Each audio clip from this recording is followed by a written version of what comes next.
if you think we're on the run. We are the boys who will stop your little game.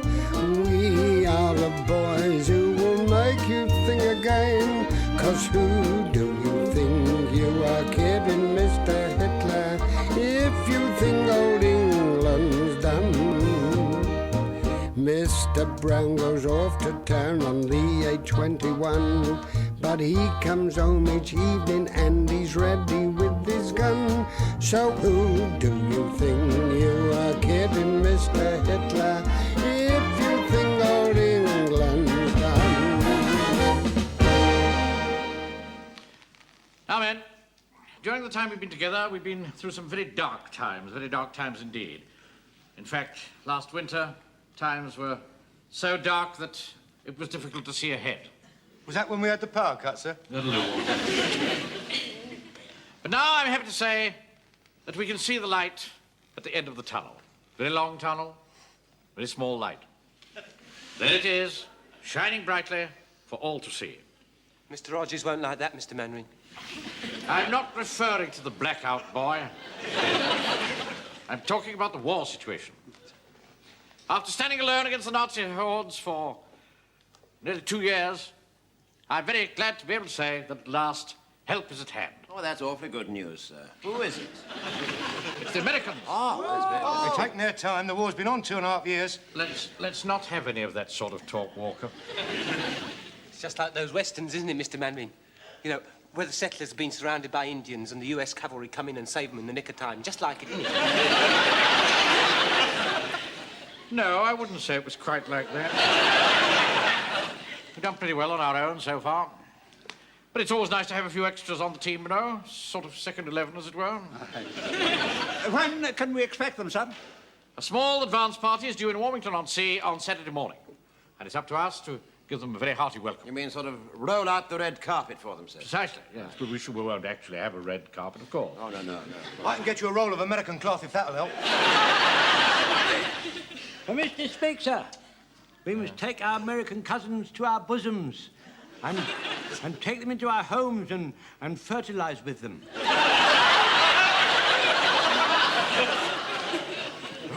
Well, in a manner of speaking, yes. I don't think my mum will like a lot of strange Americans around the house. In time of war, Pike, one can't choose one's bedfellows. Sir, I have a double bed and I'm perfectly prepared to share if one of them should be hard put. I'm not talking about bedfellows in that sense, Godfrey. But it's just as well because I'm able to get up and walk around a bit during the night.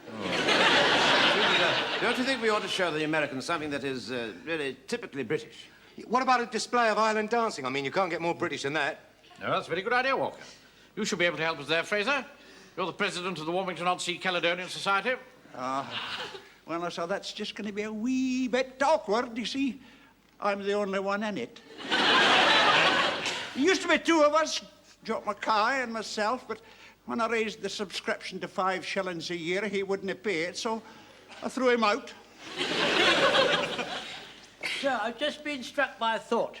Yeah. When I was in the Sudan, and we just signed a peace treaty with the Fuzzy Wuzzies, General Kitchener thought it'd be a good idea if we had a bit of a get-together. So he asked them what they'd like to do, and they thought they would like to have a spear-throwing competition. But it got a bit difficult. Why was that? They wanted to use General Kitchener as a target. Anyway, we managed to talk them out of that, and all us British lads lined up, ready to throw our spears, and the Fuzzy Wuzzies stood just behind us, ready to take their turn. Anyway, I cast my spear forward, then I took a step back. Oh, get to the point, Jim. I did, sir. One of them Fuzzy Wuzzies had his spear just like that. And I did not like it, sir. Anyway, the point of my story is we ought to ask them to watch a darts match at the Red Lion. That's a very good idea. An evening in a typical English pub. Yeah. What could be better? Very good. Do you mean to say, sir, you don't think I'm going into the realms of fantasy? Certainly not. Oh, no. No, we'll invite them to a spear throwing, to a darts match in the Red Lion on Saturday night. You can bring the ladies. I'll bring Shirley. You know her, don't you, sir? Yes, I do, indeed. I'll bring my girl as well. She doesn't say much, but she's ever so nice. Uncle Arthur, Sergeant Wilson will bring my mum, won't you? What? Yes, I suppose so, yes. Will you be bringing your wife, sir? No, I don't think so. I don't think Elizabeth would do much for Anglo-American relations. Now, what else could we think of? Well, perhaps we could fix up a banner across the bar with a message of welcome on it. I could get one made up for you, sir. Could you? Oh, good. Yeah. What do you want me to say? Oh, well, how about, hello to our brave American allies. Go to it, and you'll soon be home. You can't have all that. That'll go twice round the bar and across the high street. I'll cut it down for you. Look, you don't need hello to our brave American allies. I mean, the Americans know they're brave. We'll call them Yanks. And you didn't tell them where to go, they'll soon find out. Yeah. And there's no need for that, you'll be home soon. I mean, they've only just come into the war. Yeah. What have you got left, Joe? Yanks go home.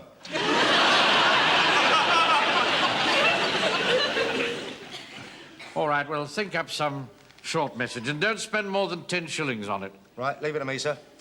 Hi, British buddy, we're as different as can be.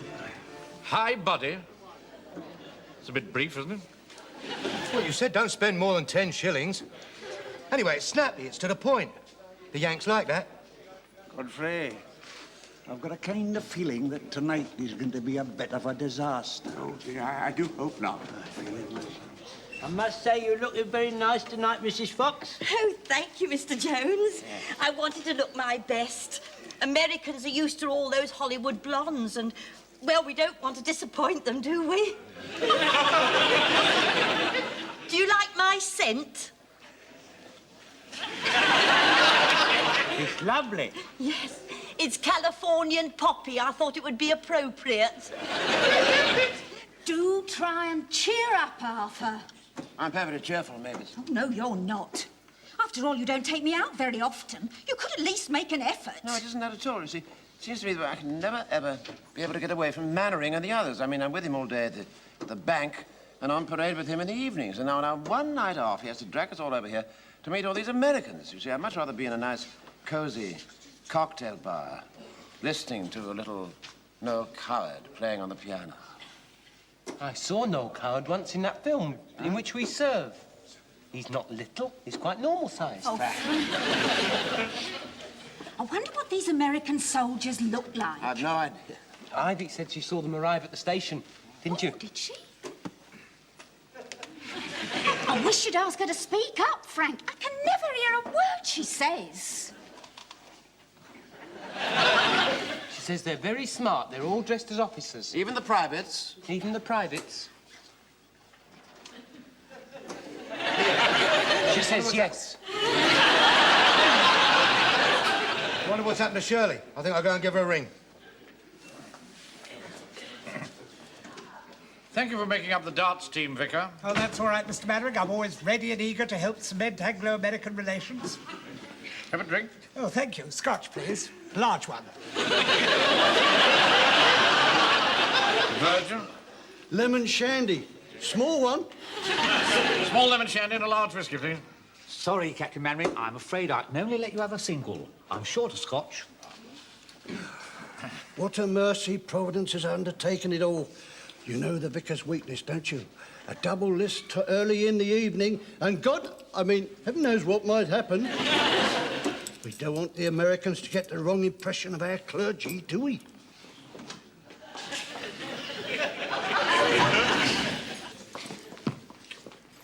Hello?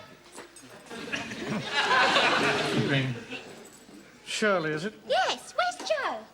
He's phoning you. Oh, I'm sorry I'm late. I had to put my face on. What? I haven't overdone it with the makeup, have I? Well, I was going for the demure look. After all, we don't want to give the Americans the wrong idea about us English girls, do we? Good evening, Captain Mainwaring. Yeah. Suliki, how are you? My name is Cheese Munsey, and I'm from the Eastbourne Gazette, and I'd like to take a photograph of you greeting our brave American allies. Yes, excellent. Good. And this is you, a good lady, eh? What? Oh, no, certainly not. Ah, chance would be a fine thing. Well, you see... Wilson. Where we here, will you? One with me. You see, Captain Mainwaring, it's like this. I'm writing a series of articles for the Gazette entitled Doughboy Meets the Tommy. Phew, brilliant. And I thought it would be a good idea if you and... Oh, yes, well, all right. Well, I'll see you later, Captain Mainwaring. I say, tip me the wink when you're ready to take the photograph, will you? Aye? When you're ready, I want to take the glasses off, you see. Tell me when you're ready. I don't want the glasses in the picture. I'm with you all the way. Right, old boy. Okay, Wilson. Yes. When these Americans arrive, Yeah. I want you to line them up, and I'll just say a few appropriate words. Yes, well, I trust you're not going to be too formal, sir. Well, no, of course not. That's the whole point of the thing. Now, I understand there's some sort of a colonel in charge of them. That's right, yes. Now, how does one greet him? Well, he'll probably say, howdy, partner, put it there. Howdy, partner, put it there. Put what? Where? His hand in yours. What? Well, he'd just shake hands. Don't be absurd. Well, that's what he'll do. An American colonel wouldn't say, howdy, partner, put it there.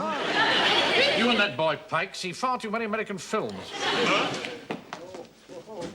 Evening, Napoleon. Evening, Vicar. Evening, Mr. Hodges. So nice of you to make up our little darts team. Oh, it's all right. Always ready to give the home guards a go thrashing. What time do we kick off? 9 o'clock. 9 o'clock? Why do we have to wait till then? Because it's being put on for the benefit of the Americans. Oh, blimey, I hate blooming Yanks. Loud-mouthed, overbearing lot. Oh, I can't stand them. Oi, what about some service? Oi, Mr. Mainwaring, they're here. What? The Yanks, 2 jeep loads outside. Ah, right. Jones. Yes, sir. Fall the men in. Yes, sir, right. Come on, get fell in. Informally. Informally, fall in. Fall in informally. No, not you, Mrs. Fox, not you. Oh, but I don't want to be left out of anything, you know. Go and sit down, Shirl. Why? I'm sure those Americans would much rather meet us than all those old men. Go and sit down, ladies, will you please? Oh, does that mean I put all this lot on for nothing? Wilson, Oh, I hope not. Stand over where? Over here. Come over here. That's it. Right. Now, you stand there, like that. Now, Mr. Cheeseman, when exactly are you going to take this photograph? Oh, as soon as they come through that door. Ah, good. Right. Stand here, sir. Just what?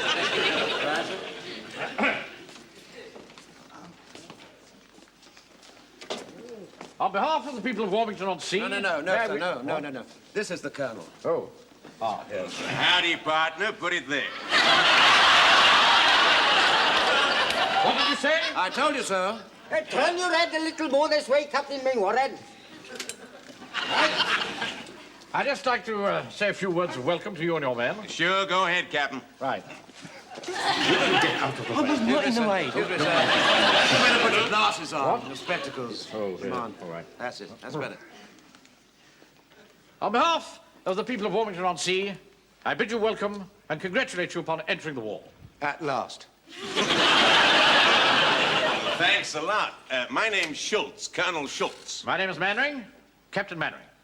This is my sergeant, Sergeant Wilson. How do you do? It's awfully nice to meet you. Did you have a jolly crossing? Oh, it was very jolly, except for one thing. Oh, what was that? Those beastly Croft submarines that kept firing torpedoes at us. Oh, my dear, how awful. Well, now you're here, we'd like you to be our guests, so just relax and make yourselves feel at home. Okay, boys, you heard what the man said. Relax, make yourselves at home. Hi, come on, you guys. Excuse me.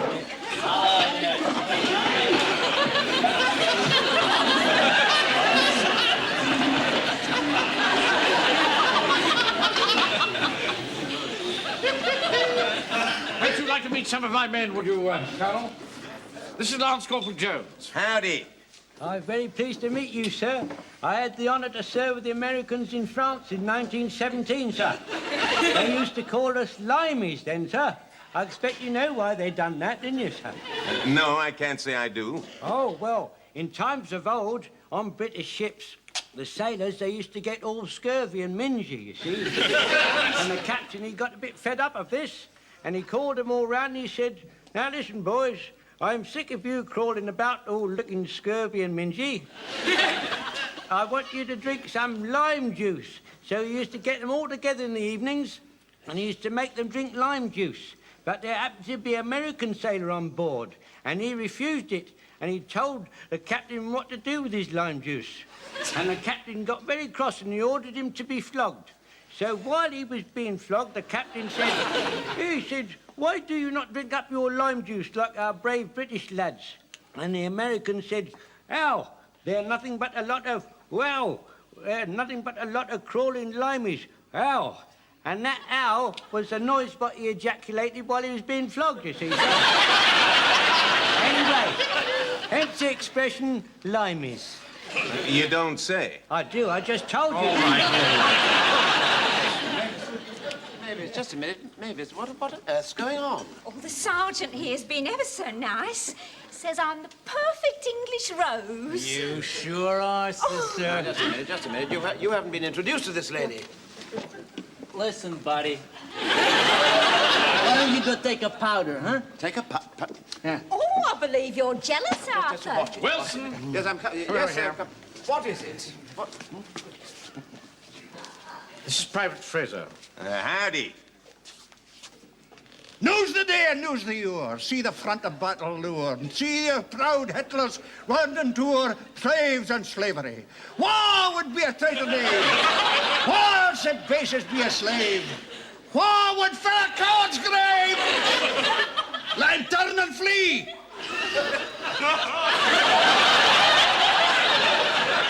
Well, Captain, you sure have an international unit here. My God, I don't know what that lingo was, but it sounded great. What part of the world does this old-timer come from? Scotland, and that was nae foreign lingo. That was a battle song by Robbie Burns, brought up to date by me. God damn it, what do you know? What indeed? Private Godfrey? Oh, good evening. I'm so sorry my sister Dolly couldn't come tonight. She got a touch of rheumatism, but she sent you some of her upside-down cakes. Oh, gee, thanks. Well, Captain, you sure got some veterans in your outfit. I didn't know the British Army took them that old. Well, of course, you see, we're not real soldiers. What are you talking about? Well, not real soldiers? We're not, are we? We're not real soldiers. I mean, we're home guards. Oh, what are home guards? Well, sort of part-time soldiers. You see, Mr. Mainwaring is the manager of the bank, and I'm his chief clerk. And most of the others, you know, they've got shops and things like that. And this was formed, you see, the home guard, this was formed to protect the town against German parachute troops and things. Well, you don't need to worry no more. We'll do all the defending there is to do around here. Now, you old-timers, just relax, take it easy, huh? How kind. Don't you think we ought to go and have a drink at the bar, sir? Would that be a good idea? Not real soldiers. What? Here, Colonel, come here. Listen, if you need anything like, you know, razor blades, petrol coupons, or elastic, let me know. I'm sorry you're wasting your time, Buster. We don't need a thing. We brought it all over with us. Go! Do something quick. Look at them Yanks with our girls. I fancy you've been a real cowboy. I bet a lot of you are film stars and all. Oh, I do like these American boys. They're so nice and clean cut. Oh, and ever so generous. Joe, come and have a look at his medals. He got that one for sharpshooting and that one for good conduct. Not too good, I hope. Just a minute. Mrs. Fox, you ought to be ashamed of yourself. You're old enough to be his mother. Well, if it comes to that, you're old enough to be my father. Here, Joe, what are we going to do? Oh, search me. They don't want to buy anything, and now they pinched our girls. If you ask me, this war's taken a very nasty turn. Let's go and have a drink. Ivy? Ivy, you're supposed to be with me. Pardon?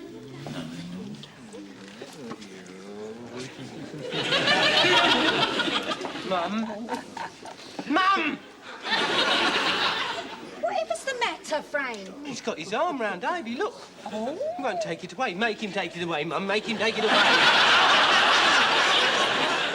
Don't be so silly, Frank. I shall never speak to you again, Ivy. Now, Colonel. There you are. Try some real old English beer. Captain Mainwaring. Oh, yes. Well, thanks. Well, bottoms up. My God, it's warm.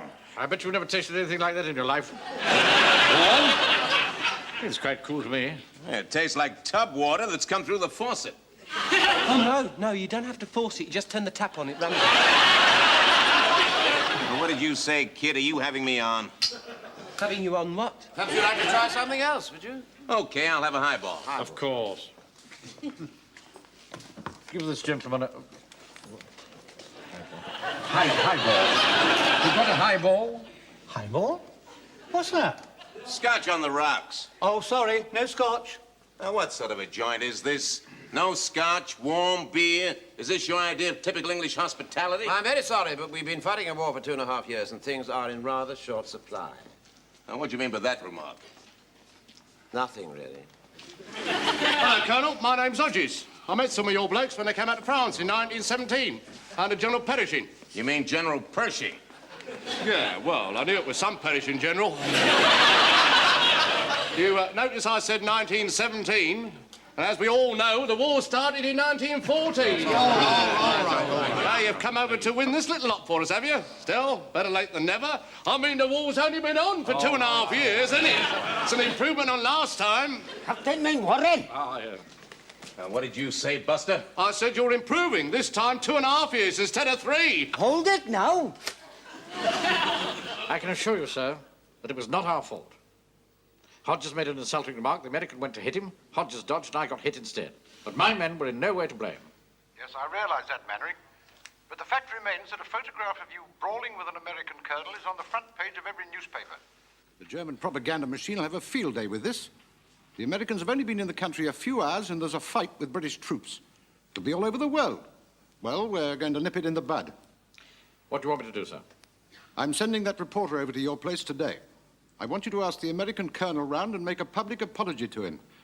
I want a photograph of you two shaking hands. I'll see it gets in tomorrow's papers. You want me to be the scapegoat, in fact, sir? I'm afraid so. That's one of the penalties of wearing pips on your shoulders. You sometimes have to take the can back even when it isn't your fault. Now, see to it. Very well, sir. It's an awfully good spread, isn't it, sir? Terrible disgrace. I'll never live that down. Rather a nice one of me, don't you think? If I get in touch with the paper, they might send me some prints. Oh, I don't.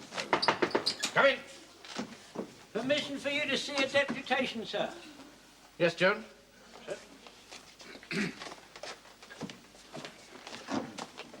We'd all like to apologise for what happened last night, sir, but to assure you it was not our fault.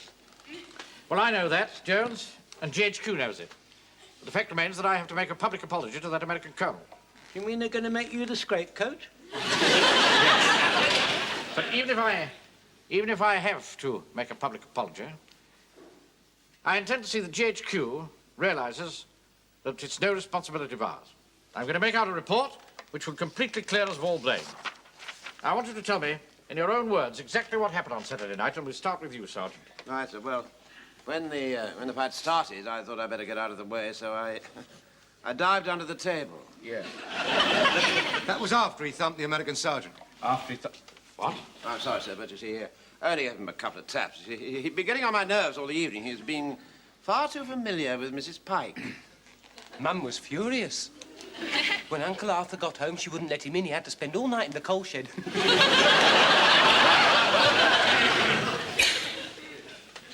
Now, what about you, Jones? There's a very nasty bump on your forehead. Which American did that? None of them, sir. It was Mrs. Fox. Mrs. Fox? Yes, she didn't like my attitude to one of the Yanks. What were you doing? I was banging his head on the floor. I got him in a deadly dervish death grips and I was... All right. Frazer? Well, Sergeant, I just give this fella a wee bit of a push. No more, mind you, no more. A wee bit of a push. Well, it knocked a whiskey out of my hand and no decent Scottish son for that. It was just unfortunate that he happened to collide with the bottle that Joe here was holding. Yes, well, I can explain that, sir. You see, when a fight started, I thought I'd calm things down with a bit of a sing-song, you see. So I was conducting away like this. It just so happened I had a bottle in each hand.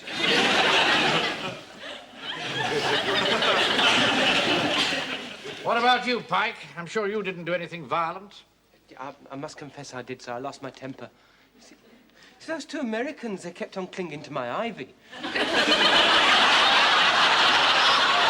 wouldn't let go, you see, and Mum wouldn't do anything about it, so I thought it was about time I stood up for myself. I decided to be a man. What did you do? I walked straight up to him, and I went... He chased me round the table twice until Mr. Godfrey hit him over the head with a chair. Godfrey? Well, sir, he trodden on my sister Dolly's upside-down cake. I think we'd better leave sleeping dogs lie. Sorry to crash in on you like this, fellas. Oh, that's all right, Captain. You just relax. I just want to apologize for what happened last night. I never realized what you guys have been through, what with all the bombing and food shortages and the like, and I thought I'd make it up to you. I brought some scotch and some candy. Oh, I say, that's awfully generous of you. Oh, forget it. Now, what I want to do, Captain, is to apologize to your men, and this press guy over here is going to take a photograph. Hello again, Captain Mainwaring back.